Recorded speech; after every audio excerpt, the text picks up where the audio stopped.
What's up, everybody? It's Greg with Delta, and this is the Be the Difference podcast. This podcast is all about making you a better person in your life and in your business with coaching on sales, leadership, mindset, marketing, everything under the sun when it comes to being an entrepreneur and bring on guest speakers.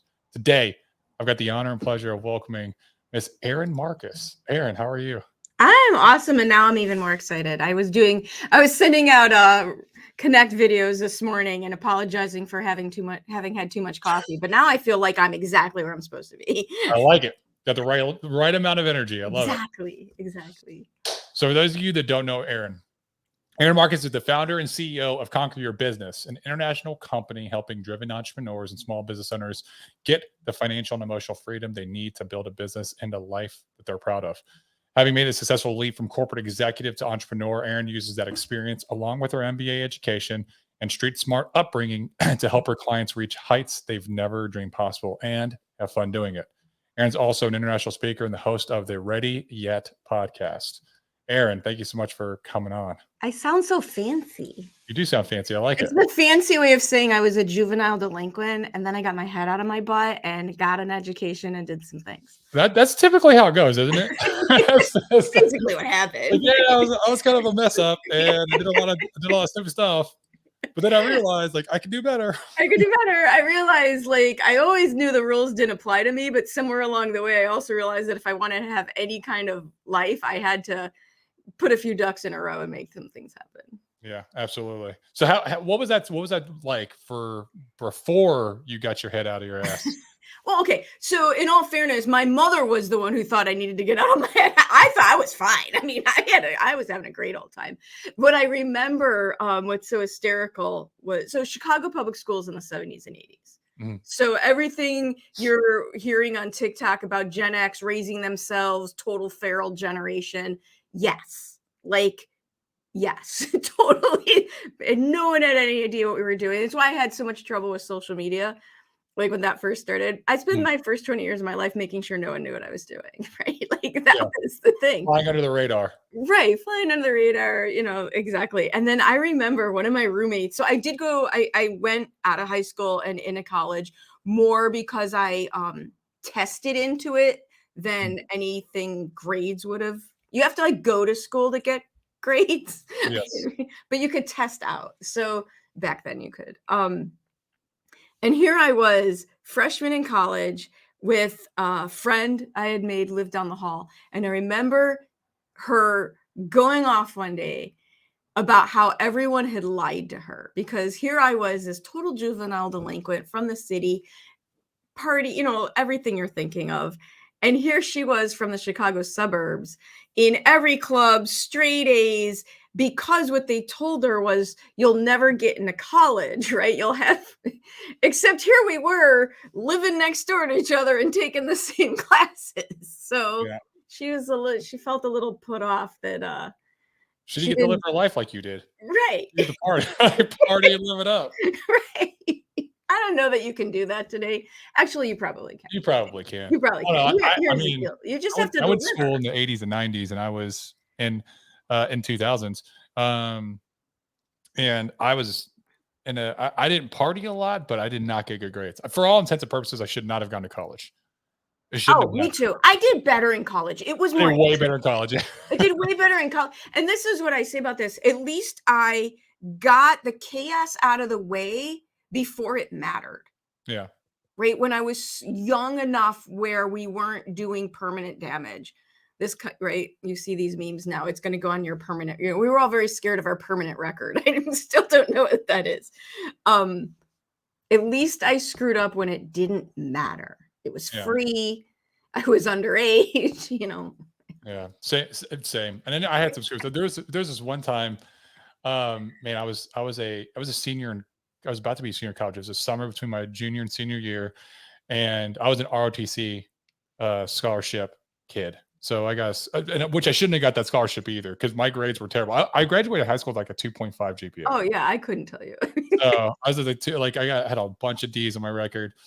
Somehow got a full ride scholarship to college, only because of ROTC, and I got the perfect score, or the low enough score that was high enough, low enough, the cutoff score in order to get a scholarship from ROTC on my ACTs. There you go.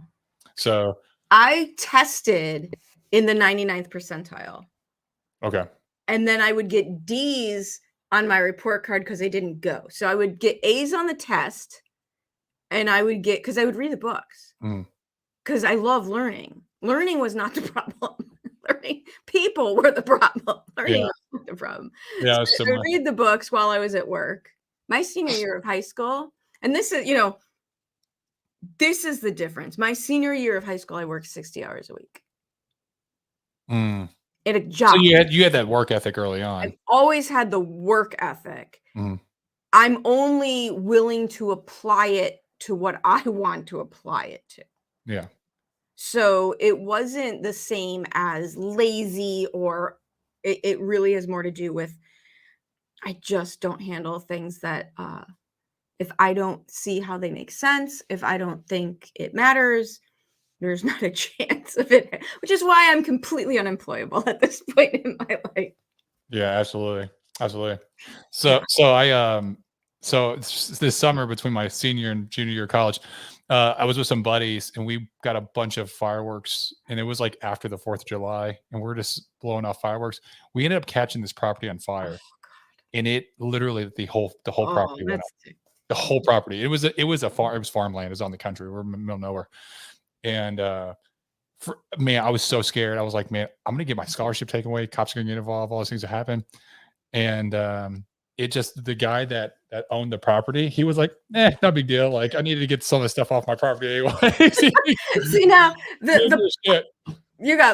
again, I was young enough when I did stupid things like that it didn't matter, because I want to say I was 11 or 12 years old, and Mary and I set the park on fire. Like, we're a couple pyromaniacs, are we? we're like 12. So in the parks in Chicago, every neighborhood has at least, several parks. It's a very green city. Yeah. And you have all the grass and the trees, and then you have the path through the park, and there's this metal trim to keep the grass where the grass goes. And the fluffies, the cottonwood trees, it all collects along the trim. And if you light it on fire, it goes through the park, and it's kind of cool until it hits a big pile of dry leaves that were against the tennis courts, and then the whole thing goes up. Oh man. Yeah. So I lit property on fire, but we were in the middle of Chicago. Man, that's crazy. It's crazy.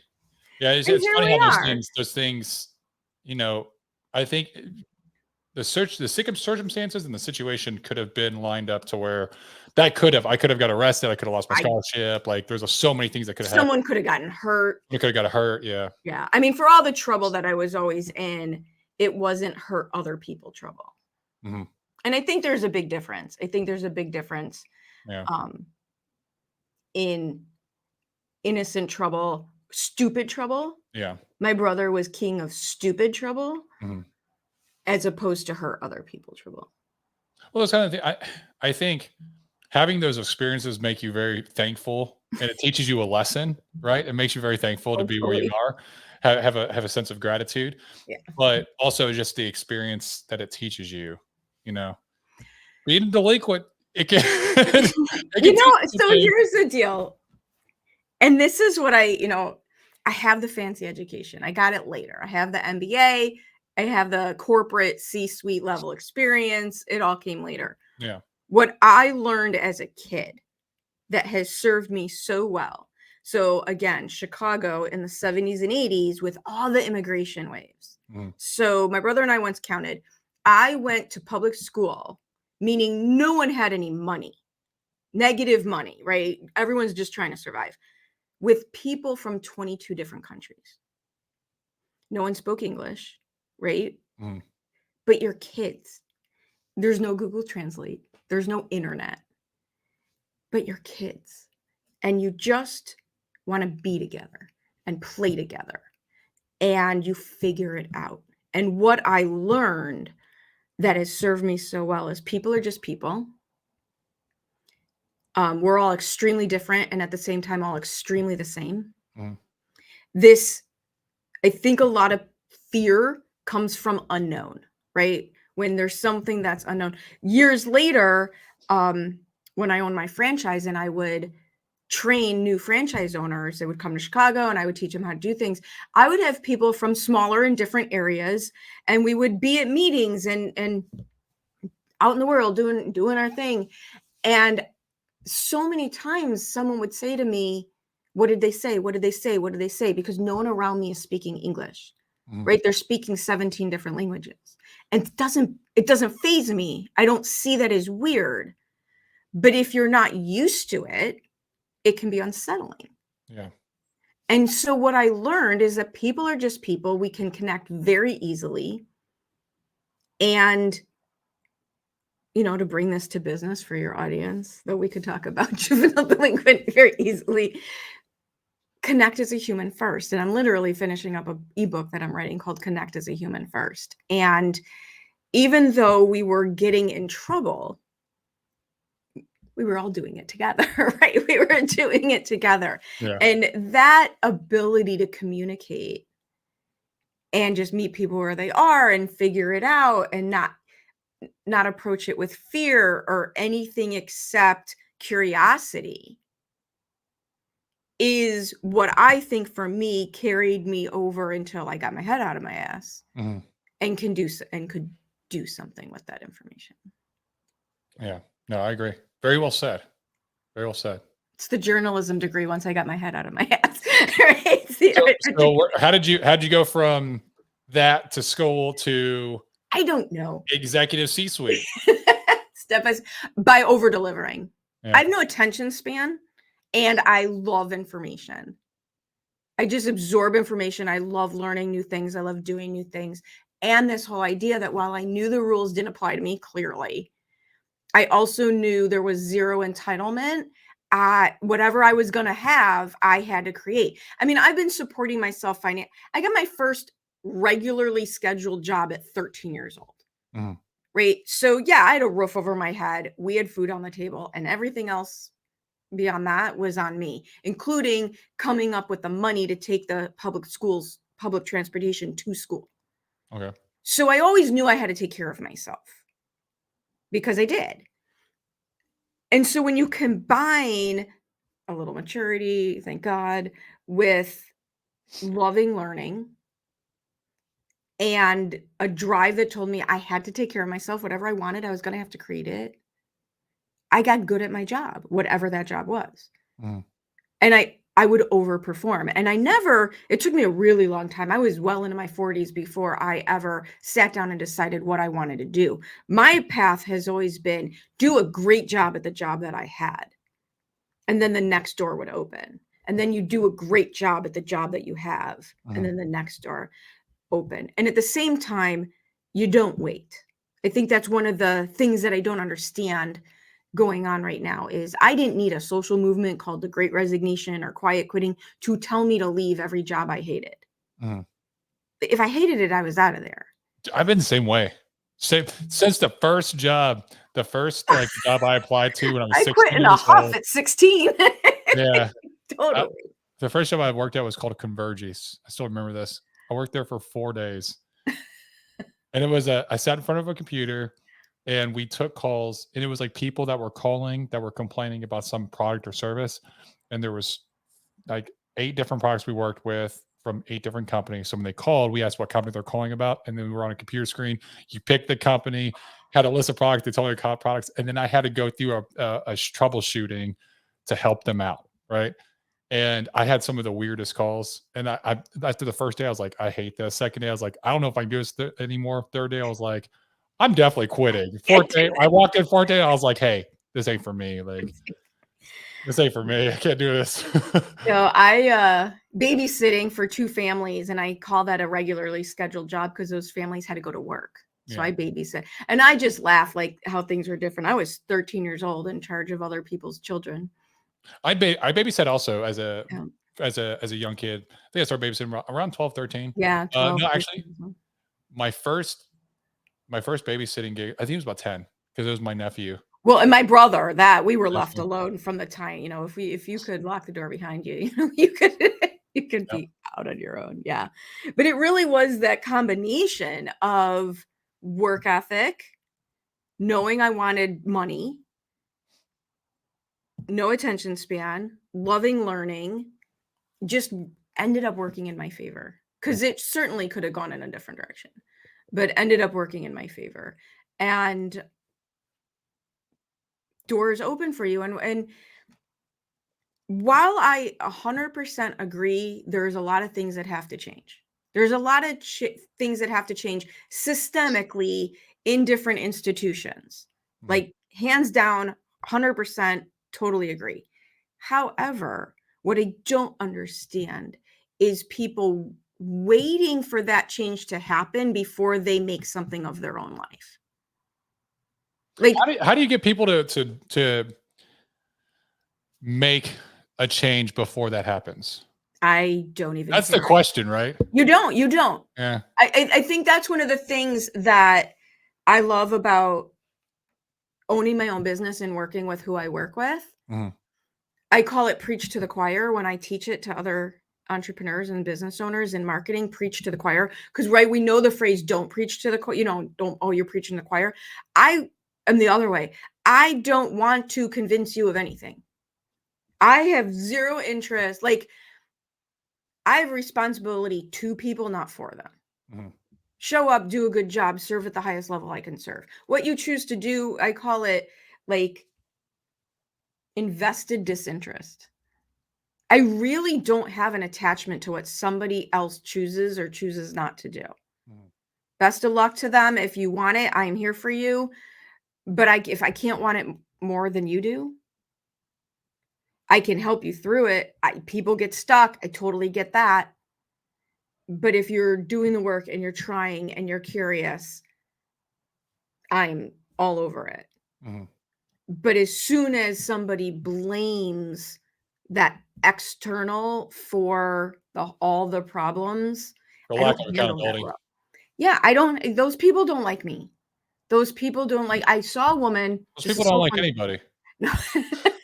That's Right, that's very that's true, why right? that's why they're where they're That's at. why they are the way they are. I saw this woman post. She was so mad. She was so mad. She was posting on Facebook. I forgot how I'm connected to her. And she was so mad because she had gone to this event. She went to an event that a coach was having. Mhm. She's in some kind of health and wellness. And she approached this woman at this woman's event about how health and wellness was such an important piece of this woman's puzzle, and went on and on and on about how absolutely ridiculous it was that that woman didn't buy her product, didn't give her the time of day, and how ridiculous that was. And I'm like, wait. So you tried to hijack somebody else's highly stressful, focused situation, and you're mad that they didn't make it all about you instead? Like, is that what I'm hearing here? Yeah. And people don't realize how insidious that behavior is, how sneaky it can be, and you don't realize you're doing it. Well, most times when people are doing that kind of behavior, I mean, it's not with a I mean, it depends on what camp you're looking at it from, but I don't think it's from a place of insidiousness, It's I not guess. malicious. No, It's I not totally agree with malicious, you. right? They think that they're the Right. hero of their story and they're doing what they can Yes. with what they think they have to in order to influence the situation in their benefit, which is not wrong. Like, everyone wants to Right. be benefited from the work Someone they do. just gave them bad advice. Exactly. Yeah. I'll give you another age-related thing. I know you're a little bit younger than me, but I just wrote this and I was laughing. These people who, as soon as you connect with them, like this whole idea of connecting, right? Mhm. As soon as you connect with them online, they immediately try to sell you something before you even know. It reminds me of when I was younger and you'd go to the mall and you had to walk through the department store to get into the mall, and Yep. they had the perfume people. Like, I'm just trying to go to lunch with a friend and you're assaulting me with perfume. Yep. That's what it feels like. Like, dude, I'm just trying to meet a friend. I'm trying to buy a coat from the second floor. And you're right. But first, you have to run the gambit of the cologne crazy people. Yep. That's what it feels like. Yeah. And yet Well, there's all these people doing things that way. Like, does it really work for well, you? yeah. So I think when I prefer that word, it's just it's the same exact tactics, different skin. Hmm. That's all it is. It is. It Right. is. That's tails all the time when it comes to sales Yeah. tactics. Right. Right. Whereas I'm of the mind of you if you provide a service that's valuable and you provide enough value that people can do that service without paying you, but they want to pay you because you did somehow impact their life, Mhm. or you gave them information that they said, this is really helpful. I've used it. I want to align myself with this person, Tax, right. and give value back. I'm more of that, which is harder to build, but if you have a good product or service, it just takes time. It's just It patience and depends on your definition of hard. yeah. Like, what's your definition of hard? Because my definition of hard is doing, kind of to your point with the job that you quit. My definition of hard would be doing the same thing over and over again, sitting at my computer, sending DMs blindly to every person I've ever come across, Mhm, hoping, waiting, praying, spraying and praying, hoping that somebody said yes to me. mhm, That's my definition of hard. yeah. Right? We're all different. Easy for me is this talking to other people, love having conversations, getting on stage in front of people, hoping to give them something that changes the way they're looking at what their opportunity could be, Mhm. creating that aha moment for somebody just through conversation. Yeah. What's your definition of hard? The way I see it is, that's a good question. The way I see it is, when you're on a path, especially as an entrepreneur, when you're on a path and you have a vision of what you want to build, what you're doing, and you commit to that path, it it takes time, and there's some patience to it, right? And it's going to happen as long as it's is it difficult to do? Well, yeah, it's challenging to do the same exact activities or build the momentum and with actionable strategies that build over time. And while you're in the thick of it, there's going to be times where it becomes monotonous, where it's just like, is this really working, right? And am I on the right path? You start to question yourself, and you're like, man, I could just go do this; it'd be easier. That's Yeah. those periods of time where it's hard, where I- it's you have to pay your dues. You have to sow the seeds in order to reap the harvest, and the harvest is going to come. It's going to come in the time frame it comes sometimes. And a lot of people, a lot of times, I think that we overanalyze or over anticipate the results that are going to come in a short time frame, Mhm. but we underestimate Totally. when we actually do the work for a long period of time, the growth that we can do, Yeah. that we can see, Yeah. right? The It's the same one, thing in fitness. yeah, no, oh, absolutely. And I, the way that I describe what's the hard work kind of in alignment with what you're talking about is I teach marketing and business strategy and scalability and team building, and that's not hard. None of it's hard. Mhm, And the reason it's not hard is because you can buy it. You can buy it. mhm, Like there's brilliant people out there who will do this for you. You can pay them money and they will do it for you. That's not hard. The mindset, what you're talking about, the resilience, the persistence, being tenacious, getting out of your own way, doing the work when no one's watching, doing the work when it feels like it's not working. Like the mindset stuff mhm, is hard. yeah. Yeah, that's the hard part. That's what gets most people. Oh yeah, right? How do you figure out, like I'm a big fan of, I use a lot of visuals. I need bumpers in my gutters so that I don't fall off the cliff on either side. So what's the bumper in my gutter between throwing good money after bad and quitting 3 feet from gold? Yeah. Right? How do you bounce your way down the path so that you're not throwing good money after bad, meaning doing something over and over and over again that's really not going to work? But at the same time, how do you make sure you're not quitting 3 feet from gold? Yes. Yeah. Yeah, that is the challenge. That's a challenge. You mentioned you're a speaker. What kind of speaking events do you do? It's a lot of entrepreneurial events, right? A lot of conventions, a lot of I speak for groups whenever the audience is in charge of their own income, Okay. if that makes sense. So sometimes it's sales teams, but a lot of entrepreneurial groups, a lot of associations, right? Professional associations, because their members are small business owners. Mhm. Yeah. So how did you get into that? Because I'm starting to break into stage speaking. I've had a couple of stages this year. I've got one booked for February in Chicago, by the way. For Chicago next Let year. me know. For In to go, fact, wait, they're bringing you to Chicago in February? yeah, Are they paying you a lot of money or are you like not enough, probably. I Like, think seriously, it's dude. gonna be the worst weather. Like, this is not a good plan. So, but I'm Make excited sure to you're go on the trip. traveling, give yourself extra travel days. That's all I can. Do not come in the morning of. That's all I can tell you. I'll keep that in mind. Take an early flight in the day. That way when it's delayed all day long, you'll still eventually get here. Yeah, yeah. Yes. The, I'm curious to know how you did that, Sure. especially for people that are looking to want Yeah. that have visions of being on stage and they wanna do that and they wanna break into that kinda thing. How would you paint that picture or paint that roadmap for them? So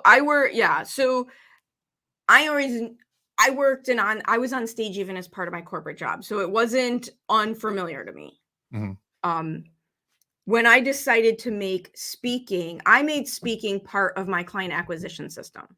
So there's a lot of different ways speaking can be involved in your business, right?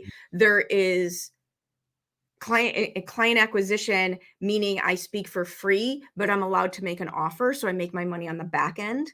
mhm, That's great if you have a scalable business. I actually will often make more money that way than as a paid speaker, yeah, right? So there's that piece. There is paid speaking. There's, one of the things that I was taught early on is businesses exist to make money, associations exist to have meetings. And every time they have a meeting, they need a speaker. So it is not hard, once you get organized to figure out how to get speaking gigs. So when I decided to make it really a strong piece of my client acquisition system, the only way you get good at speaking is speaking. And one of the easiest places, at least around here, to get booked for speaking is like a Rotary Club, chambers, where they'll give you that 20 minutes.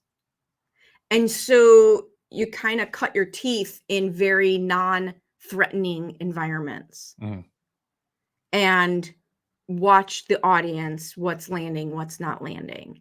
And there is a science and an art to how you put all of that content together mhm. as part of a client journey. And I've worked with mentors along the way to do that. I help my clients do that. How do we put together a 20-minute talk that converts into clients? Things like that. It's not the most fun you've ever had getting booked. It's a long sales cycle. Paid speak, and this is where a lot of people don't realize getting booked for paid speaking is not necessarily hard. Back to our topic, it's monotonous. So for someone like me, the monotony of it until you get a hold of people is difficult. Mhm. Um, and then just like your business, just like any business, you have to be so super clear on what the outcomes are, who you're looking for. The more dialed in you can get on who you help and what they'll walk away with, the better off you'll be. Your job as a speaker, I always approached it as my job, especially as a paid speaker, whenever I'm being brought in, is to make the event planner look amazing, Yeah, right? It's to make the event planner look amazing. Every single decision, everything somebody purchases, even the person who is purchasing you as a speaker, is an emotional decision justified with logic. What can you do to help that event planner feel confident in their decision? absolutely. No, that makes a lot of sense. And then just tactically, if you have a couple of different association niches for your audience, it's not terribly hard. What I did in the real estate industry is I got booked locally for free at different associations and different offices. And then they would introduce me to the next level up at the state level, and they introduced me to the national level. Okay, okay. So you just had to make sure that you had a good enough message at the lowest levels that they were like, "Hey, this is great. You should go You speak should to meet these so people." and so, right? And you have to make the ask. You Yeah, have to make the ask. yeah. That's one of the mistakes I watch entrepreneurs, small business owners make. I talk to 10 minimum 10 new small business owners a week. And every single one of them, I ask, what do you need? Who do you need? That's my approach to business, is all referral based. What do you need? Who do you need? Do you like this idea? How can I help you? Mm. And I would tell you a good half of them just say, oh no, I'm fine. Really? Because I never don't need something as a small business owner. I Yeah. never don't need help in some way. Yeah. Have your ask. Yeah. That's true. Provide Yeah, value and have the ask. a lot of times in small business, I know for my first couple years, it's like I didn't know what I didn't know. Oh God, yeah. Like it's I like still don't know what I don't know. it's like, man, I know I should say I need something, but I don't know what I need. Like I'm so like in the weeds right now So in in the my weeds. business. And yes, and the mistake, like, business owners don't do the work before they go to work.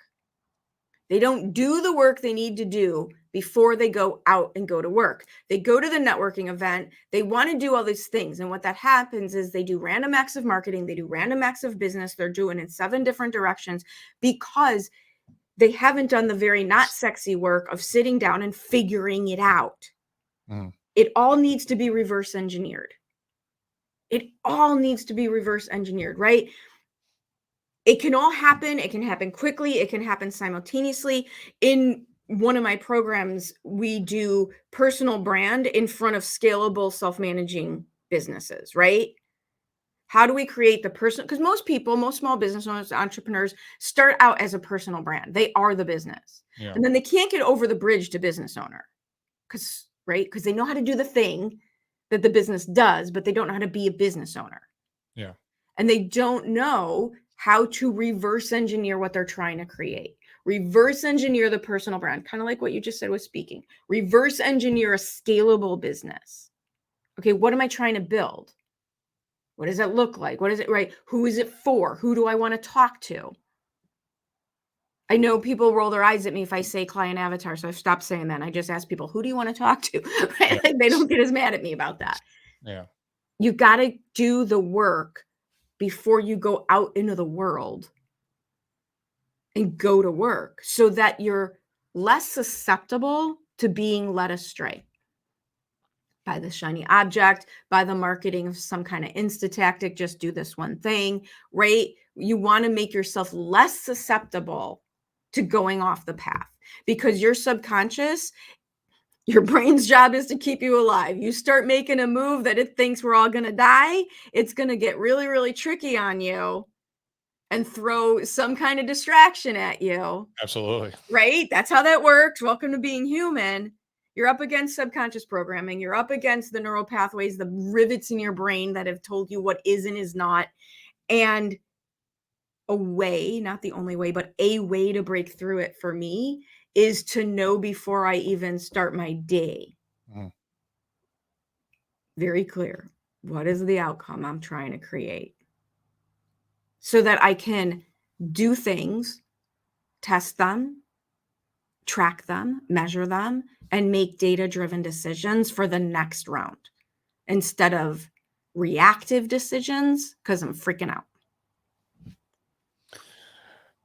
The concept of tracking and measuring your performance, and that's in multiple areas, is something I think is a science and an art that people neglect the most.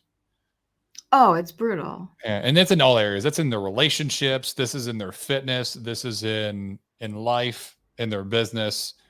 We're so used to just going off of our Just going. feeling and just Yeah. being like, oh yeah, no, like I can't tell you about people. I'm just use fitness as an example. I'm a fitness coach, fitness mindset coach, and Mhm. I help people a lot. And like I talk to people every day, like new people that are interested in like talking about how I could help them. And I'm always like, well, talk to me about, how's your fitness going? What's your goals? How's your nutrition? What are your goals? And they're just like, oh, it's good. Okay. Well, what do you typically eat? I eat pretty healthy. And I'm like, bro, let's be real here. What are you putting in your mouth? You're a 33 BMI. You know what I'm saying? You're not eating salads all day, bro. Like, what are you actually eating on a daily basis? What did you eat yesterday? Every single thing that you ate. Let's talk through this. Right. And people they just kind of hem and haw like, well, it's not this bad. Well, it's pretty good. I track it. And, no, man. How often you go out to eat? Maybe.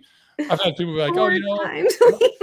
my problem is I'll cave in and I'll go to fast food. Then I'll later on be like, well, how often you go out to eat every week? And they're like, oh, only like maybe like once.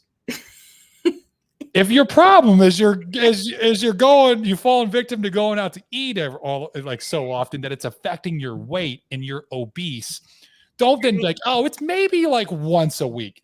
Come on, bullshit. Like, and it's right. We're so oblivious. One of the ways that I describe this is you might have good gut instincts, but your feelings will lie to you. Oh, your feelings.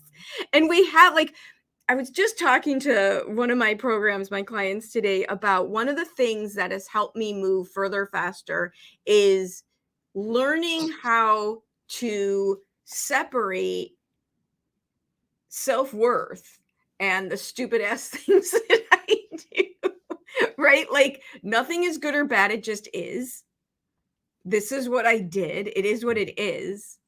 What do I actually want? What do I need to do? What do I need to believe? Who do I need to be? And the faster you can do that with a more accurate reflection of yourself. And I honestly think the reason people don't have an accurate reflection of themselves, it's just fear and insecurity. Mm.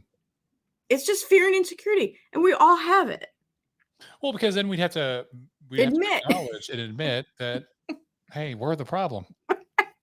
I'm the problem. I am so the problem. I am so like I said, like the more narrow my world gets, where I work just in my genius zone with the amazing people that I know I can help, and the more I realize that I'm going to fail my way forward. Yeah. The goal is not perfection. There's no way I move way too fast to not screw everything up. That's just my man. Like, there's no way I'm not going to screw stuff up because I just move too fast to pay attention to enough details. Like, I know this. Mm. So instead of feeling bad about it, instead of even trying to change it, how do I manage for it? Other people, right? Team members. Learn, right? It's not about, you can't change the way that your brain works. I'll use my dog as an example. She's gone now, but I had this dog who, when I got her, she was a 35-pound skeleton and she should have been an 85-pound dog. And we got her up there. But when I first had her, she was so overwhelmed and fearful that to be in the car, she had to be in a crate under a blanket. And when I would walk her, if something happened that startled her, 3 days, it was brutal. Mm. But by the time she got a little older, she would bark and still throw her fit. And then we would take a few more steps. She would shake it off and she'd be fine. So it wasn't about it not happening. It was about catching it faster and recovering faster. Yes. So I can't identifying when it's happening. Identify when it's happening, knowing the signs, catching it faster, getting over it faster, and just moving on instead of staying in the deluge of whatever it is you're doing that's harmful. And then spiraling to a point to where you hit rock bottom, and then you're like, "Oh, I got to get out of this," and you never acknowledge that you're there because you got yourself there. You just work really hard to get out of it, and you're like just about to crest the hill, and then you're like, "Oh, I can relax," and then you fall right back into the same deluge. Exactly. Like, so one of my goals is to narrow the pendulum. One of my goals is to narrow my pendulum because the pendulum, just like you're talking, the pendulum swings. Mm-hmm. First I'm over here and then I'm doing really, really like crazy, crazy great. And then I suck, right? And this is the pendulum. If I can narrow how far it's swinging, it doesn't hurt as much when it slams into you. I'm not trying to stop the pendulum. There's no way this is a straight line. That's a great point for people listening. As an entrepreneur, it doesn't matter what level you get to. If you're an entrepreneur, you solopreneur, doesn't matter, but you have a high stress job, right? A business and a lot's riding on you, that pendulum is going to always swing. You're going to have bad times. You're going to have challenging times. You're going to have times where you feel like, am I even meant to be doing this? You could be an entrepreneur for 10 years. You wake up and you're like, I don't even know if this is working for me or not. Like, you have 10 years of still doing it, all this previous experience and history, and you still wake up and you're like, oh man, I can't do this anymore. Like, this is stressing me the I hell should out. just go get a job at Target and get a discount. Yeah, like Target would be awesome. Right. So You can't that's a stop good the point. pendulum. How about if we just narrow its momentum so it doesn't just rack you when it does happen? Absolutely. Absolutely. That's such a good point, man, because I can tell you, this is the start of my 7th year in insurance, and it has not gotten any easier. There has not been a year where I'm like, finally, like, yeah, I like it's Now on I can autopilot. coast. I can just coast. Like, That's such a mistake that entrepreneurs make, small business owners make. And this is the difference between the people I meet at the million and multi-million dollar level and the people who are stuck under the 100K in the lower multiple 6 figures. Your capacity to handle the situation will increase. mhm, So if you're doing what you're doing to avoid the strain, that won't work. Right? So one of the things that I talk a lot about is being pulled forward by creation instead of being pushed forward to avoid pain. If you are being pushed to avoid pain, you will stop the second you alleviate the pain, yes, as opposed to being pulled forward by wanting to create more and this desire for more. There is no stopping that person. mhm, That person doesn't stop. But the person who's doing what they're doing to avoid the uncomfortable will just stop the second they're not uncomfortable. that's true. It's very complimentary to the story or the explanation of the thermometer with people's temperature, right? You get Yeah. too hot, what's going to happen is it's going to cool off. You get too cold, you're going to warm up, but you have that thermometer, you have that temperature where you're going to stay at, and that you want it to be comfortable. It's your level of Mhm. comfort. And so sometimes it's going to get cold, and you're like, I got to put on the heat. And what do? You turn on the heat, you crank it up, you go hard, but as soon as you get to that comfort level, you stop, and then it ends up dropping. You stop, and you're Yeah. dropping, and it's this back and forth, same exact concept. Yeah. Same exact concept. I love that. I love that. I feel like I feel like we could sit here and just talk It's for forever. Oh, easily. Well, hours. luckily, I know we're already scheduled for you to be on my podcast, so we'll get this opportunity. Yeah, that's absolutely. That'll be good. Um, so I don't want to bring you back for another one and dig into some actual like some good strategies for Yeah. for entrepreneurs. But People also are want to intrigued. People who are intrigued how a juvenile delinquent and a guy who burned down somebody's farm yeah, can end up where we are. and it can end up here. Yeah, like I got some stories from college. Some shit I did. I was like, I should not be where I am today. I'm just like, There's no logical reason for the things that I've been able to do. man, it's crazy. It's crazy. Um, so one of the questions I ask all my guests that come on the podcast, Erin, is if you had the opportunity to sit, break bread with, eat, talk with, learn from 3 individuals, anyone in history, alive or deceased, who would those people be and why? Who would those people be and why? It's hard for me to one is my grandmother because I was very, very close to her and didn't I felt I wasn't as involved with her at the end as I should have been, and Mm, that I missed this opportunity. And it's one of the few, I don't have a lot of regrets. It's one of the few regrets that I have. okay. Um, the other one is somebody, if not him, somebody like a Jacques Rousseau person. My world is nature and animals, and I have a foundation that I'm launching, but how did you make that your world Mm, and the experiences that that person would have had? yeah. That's a unique one. I've never had that anyone name that. It's a good one. And the other person is actually alive. It's somebody that I've always admired. You talk about who's in your head, who are the voices in your head. It doesn't have to be mentors. It can be mentors, like what would they do? But somebody whose career I admired, I've seen her on stage, is Pink, the musician, the Okay. rock star. Her approach, the way she runs her life, you know, the documentaries, assuming what she shows to the world is accurate. I have a similar background where I'm not feminine classically, you know, I was much more masculine than feminine, powerful rather than elegant, absolutely everything on my own terms. And at the same time, it's the work ethic. It's the whole go out, create what you want to create, live on your terms, right? Live life on your terms, create what you want to create.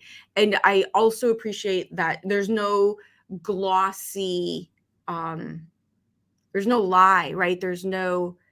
She was the first one to tell you, I'm a lunatic, I'm psychotic, I hate my husband right now, I just slit his tires, and this is how we're all going to move forward. Like, right? There's no Instagram version of that world. And no, I like that. It's very authentic. It's very, thank you. Very authentic. Yes, That's the the word. journalism degree escaped me there. Yes, it's extremely authentic. Yeah. I actually knew my first commander. He was a little bit senior to me in the Army. He's my first captain commander. He went to high school with Pink. Oh wow. Yeah. I remember him telling me about that, and I was Very like, cool. that's an odd factoid. But most of those people were weird. You know, they were not normal kids. He was like, dude, her weirdness on TV is pretty accurate. Right. They were not normal kids. There was no way that wasn't new. Right. What you're seeing is the result, not the right. That's not new. That's basically the gist that he gave me. So, Erin, thank you so much for coming on the Be the Difference podcast. If anyone wants to learn more about how you help entrepreneurs and in business owners with strategy and stuff like that, what's the best place they can find you? Make it real easy for you. It is all at conqueryourbusiness.com. All in one place. You can find all my stuff. You can connect with me, reach out. I love meeting people. It's all at conqueryourbusiness.com. Nice. And for those of you watching, if you watched till now, that obviously got some value. So what we ask of you, Erin and I both, is that you share this content with somebody else that can learn something, that can grow, that can maybe be entertained by our stories of delinquency as kids. But you know, it takes 30 to 60 seconds to rate, review, subscribe, and share, but it means the world to both Erin and I if you do so. So please do that. This has been the Be the Difference podcast. I'm your host, Greg Birch. Until next time, we'll see you.